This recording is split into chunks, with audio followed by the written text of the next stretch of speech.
Welcome to English 101.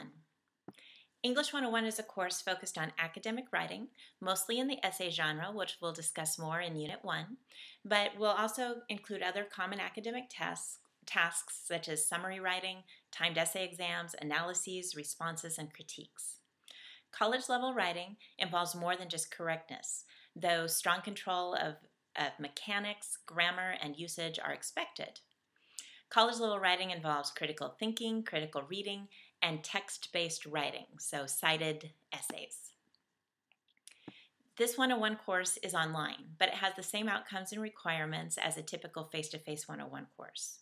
For those of you unaccustomed to online courses, I want to make sure you're aware of some of the differences between online and face-to-face, so you can determine if online English 101 is the best option for you. First, while online courses are often more flexible, most are not self-paced. In other words, you still have regular deadlines each week to complete assignments and activities. In this class, you can expect 3 to 5 due dates every week. Online classes take a lot of self-discipline.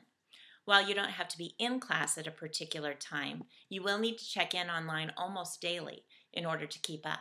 And you should plan on spending at least as many hours in this course as you would any standard 5-credit course. So in other words, you would normally expect 5 hours a week of in-class time as well as 2 to 3 hours per day of study time. So you're planning on 15 to 20 hours a week for this course. And this is time you will have to schedule in for yourself, something difficult for many students to do if they are used to the structure of a classroom setting, and something especially difficult to do if you're choosing online because your life is already too busy to fit in a regular class. Online classes are a lot of work. More reading is required because in addition to regular course readings, you'll have to read most of the instructional materials too. You sort of teach yourself as opposed to listening to lectures as you would in a face-to-face course. Far more writing is also required because all discussions, assignments, activities, and assessments in this course are written. Intensive reading and writing really does enhance your growth as a writer, but the amount of reading and writing required in online courses is often a surprise to students unaccustomed to the e-learning environment. Some of the benefits of online courses are that learning is not constrained to the traditional 50-minute class period, meaning lessons and activities can take the time needed versus the time available. For this reason, peer review can be completed more thoroughly and carefully. Online discussions are often deeper and more thoughtful, and class lessons can be reviewed as many times as needed to ensure your understanding. Many students also find that it's easier to get help and ask questions in an online environment, and many instructors, myself included, check Canvas multiple times a day, so the feedback to your questions is often quite quick. If this is not the right learning environment for you, please let me know as soon as possible. I do have a waiting list of students trying to get in, so if you could let me know by Tuesday what your choice is going to be, that would be so helpful. If this is the right course for you, I look forward to working with you this quarter, but I do miss the opportunity to get to know you face-to-face. I would appreciate if you consider uploading a profile pic to accompany your posts and communications so at least I can put a face to your name. Please also take time during the first week to complete the sort of introductory get-to-know-you activities because it's as important, if not more important, in an online class to create a sense of community.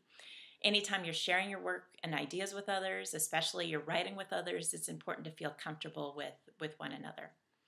Also, please be attentive to things like clarity and tone in your communication.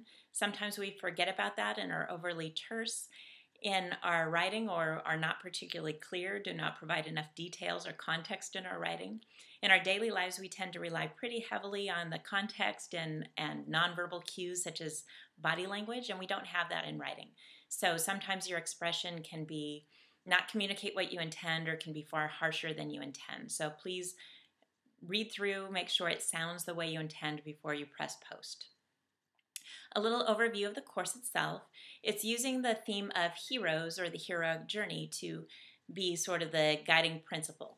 And this course is organized into units, and you can find these under modules. Each module contains about 3 to 4 weeks worth of materials, so there will be 3 total units of 3 to 4 weeks each. The first unit is on what is a hero and what is the heroic journey, And for that unit, we'll be reading The Odyssey, a classical heroic journey, and we're going to read the graphic novel or comic book version of that novel. And we're going to write 2 essays. What is a hero? Your own definition. And also an essay, a process analysis essay about the heroic journey, and you'll choose one of those to be graded. The second unit also has 2 activities, a timed write and a regular essay, and this one will be related to Hunger Games.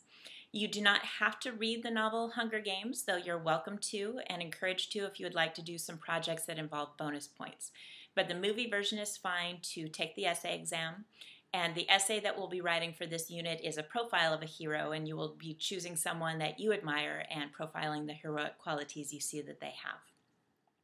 The final unit is going to be based on the memoir Wild, and it is a type of heroic journey. You will have a variety of options, but you'll be doing a literary analysis essay, which will involve source material.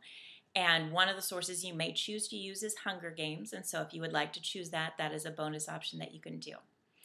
So each week in the units, go through the module, look at the unit, and for each week I'll post a page that lists all the due dates and all the required activities for that week. And again, expect to submit 3 to 5 assignments a week in addition to the regular class activities, the reading, the researching, the drafting and pre-writing, the going through the instructional materials, etc.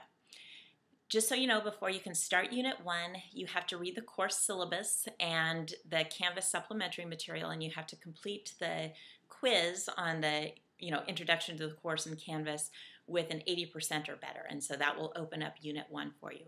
And that way you're going to be clear on what's expected in the course and clear on how to use Canvas, and if you have any questions, please let me know. Do make sure that you have regular access to a computer and that you have regular internet access if you want to be successful in an online course. By the way, my name is Carolyn Calhoun-Dillahunt, and feel free to call me Carolyn. I look forward to working with you this quarter, and I will see you online.